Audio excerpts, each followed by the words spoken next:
今日この持ってきたそれぞれのその愛機をねちょっと紹介してほしいんですよね。2018年からですけど、藤岡さんが亡くなってから使わせていただいてて、もうだいぶ慣れましたね。藤岡さんより多分長く弾いてると思うんで、このギターを。ああ、そうかそうか。ライブだったりレコーディングだったりではもう基本的にメインと同じそうなんだ。形で。音の特徴とかも教えてもらえます？音の特徴はでも藤岡さんのシグネチャーモデルなんで、やっぱ藤岡さんに合ってるんですよね、基本的には。でしょうね。絶対僕には合ってないっていうのはもう間違いなく言えるんですけど、やっぱりレコーディングとかライブとかその藤岡さんのことをこう思い出しながら弾いたりとか、藤岡さんだったらこういう風に弾くよなとか、こういう風なタッチとかこういう風なセッティングとかでやるよなっていうのをこう思い出しながら弾くとやっぱりいい音になってくれるんで、やっぱり自分のギターと同じような感覚で弾けたりするので、たくさん弾くことが大切なんだろうなっていう、もう当たり前のことなんですけど、すごく難しいんですよ、弾くのは。でしょうね。アーミングとか僕フロイド・ローズとかもう大嫌いだったんで。あ、そうなの？はい、あと24フレットって僕弾けないんですよ。確かに。基本的にそのハーモニクスのポイントが違うし、ピックアップの位置も違うんで、僕ここら辺で弾きたいのに弾けなかったりとか、そういうんで音のその自分のシグネチャー、自分の実機とのその音の出し方の差別化とかも全部やってたりするので。これはすごいよな。メイク確認のような鏡ナイフ中にね。歯の間に何か入ってるなんで食べちゃってるんですか？ジャクソン、僕のシグネチャーモデルで、僕のシグネチャーピックアップ EMG、マーティンモデル買ったらそのマーティンピックアップもついてくる。で電池がないですよ。電池嫌い。パッシブなんだ。はい。だから EMG のパッシブ。そうなんだ。それだからどっちも開発は僕のかなり限られてる楽器のセンスに合わせて、僕はただ好きとか好きじゃないとかしかアドバイスあげないで何回もプロトタイプ送ってもらって。すごいな。何年かけたんですか？1年ぐらいですね。やりとり。いやでもジャクソン偉いですね。僕のアドバイスはこれちょっとチープっぽいですよ。もうちょっと高そうなギターみたいなギター作ってください。それかこの音が細いとか太すぎるとか、そのベーシックな僕も全然楽器の知識がゼロです。でも好きかどうかはもう女の子みたいになんか一緒に見たら分かるじゃん、好きかどうか。楽器も全く同じですね。ビビッとくるか来ないか。だからプロトタイプのやり取りして、このもう完璧なギター送ってもらったんですね。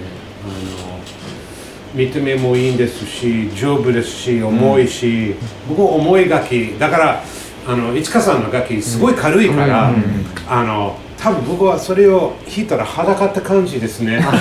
何も持ってないみたいな。何も持ってないって感じで、でも僕は重い楽器に慣れてる。でチューニングとイントネーション最優先で、音はヘビーの音ですけど、なんかメロディー弾いてる時にピッチとかが多い。なんか結構ヘビメタギターってもう早弾きとかピンチハーモニクスとかに強い、ノイジーなトレブリみたいな弾きやすいとかみたいな最優先なんですけど、僕は何よりピッチ。僕はシンプルメロディーいっぱい弾くじゃん。伸びは自分でコントロールしたいでしょ。だからギターはそのぐらいしか伸びてくれないじゃなくて、僕はいくらでも伸ばしてもらえる。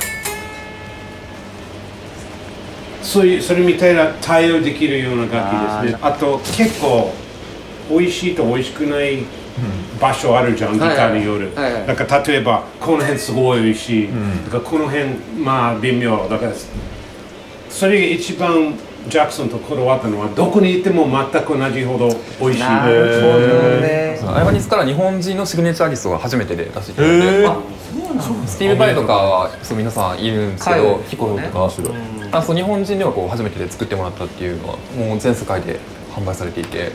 ご自身で全部指定されたんですか？ヘッドレスでとか。自分たちで決めます。これ僕でとそのパートナーというかエバニーズの担当の方がいて、2年前くらいからじゃあヘッドレスでいこうとか、ボディのカラーはこれとか、3シングルもエバニーズ基本的に出してないんですけど、このモデルからも出していくことになって、とかいろいろ社長にもお願いしたりとか、そういうの3シングル頼みますって言って、で24フレットの3シングルなんですよこれも。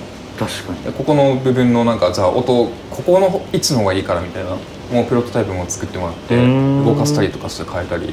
ピックアップの位置とかも。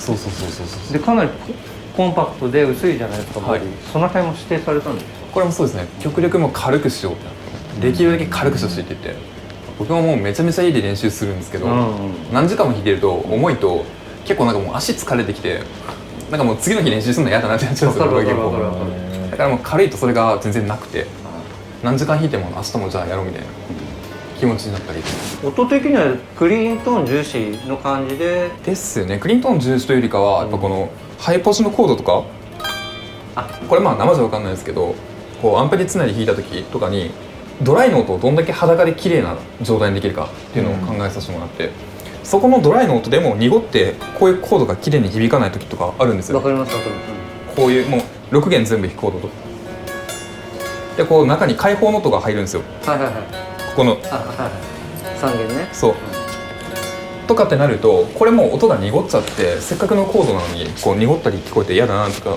あるんで、このまあ各弦の音っていうのがこうなんだろう、ハーモニクスポイントがぶつからないみたいなとかいろいろ考えて作ってもらったりとか。すごいな。今日変わったコードとかも。じゃあこれもやっぱピッチ相当良さそうですね、このギターも。そうですね。